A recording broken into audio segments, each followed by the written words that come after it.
Respect du sacré. C'est quoi le respect? C'est un sentiment de considération et d'égard envers quelqu'un ou quelque chose. Bien aimé dans le Seigneur, si on enlève le caractère sacré à ce qui est sacré, on tombe dans la désacralisation.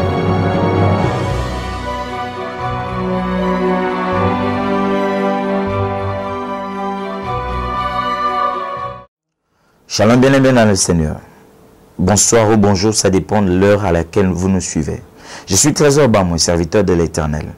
Avant de commencer, j'aimerais prier pour cette émission. Seigneur, bénis ces temps que nous allons passer dans ta présence. Au nom de Jésus. Amen.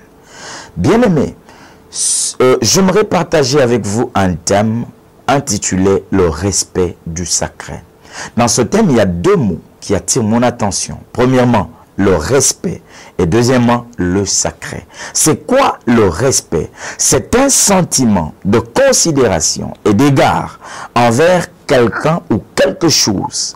Et cela est manifesté par une attitude de déférence. Bien-aimé dans le Seigneur. Mais le sacré, c'est quoi?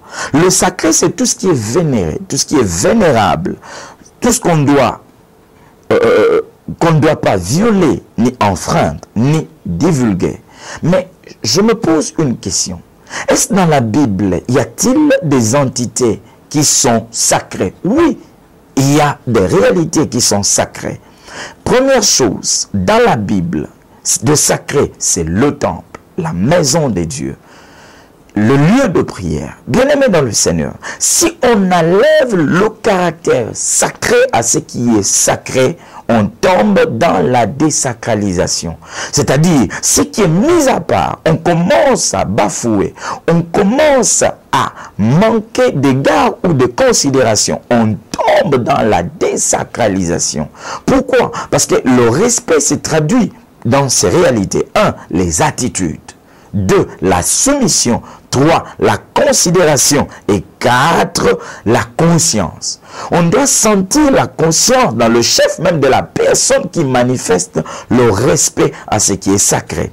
Contrairement, on tombe dans la désacralisation, comme je venais de le dire tantôt, et il y a des conséquences lorsqu'on ne respecte plus ce qui est sacré. Entre autres, on éloigne la présence de Dieu lorsqu'on ne respecte plus ce qui est sacré.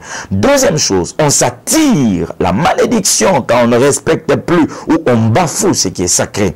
Troisième chose, on peut tomber sous le sceau du malheur parce qu'on ne respecte pas ce qui est sacré. La première réalité ou la première entité que je venais de dire qui est sacrée dans la Bible, c'est la maison de Dieu, le temple, le lieu de culte.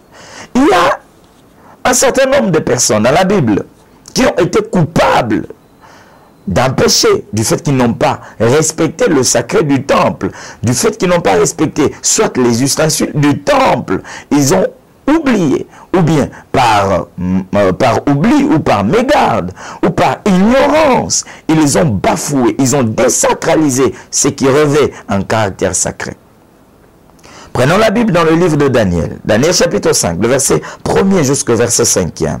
On nous parle de Belchassar. Belchassar, c'était le fils, il était roi, fils du roi Nebuchadnezzar. Lorsqu'il y avait guerre à Jérusalem, son père Nebuchadnezzar avait emporté les vases d'or et d'argent, les ustensiles du temple qu'il a ramenés chez lui.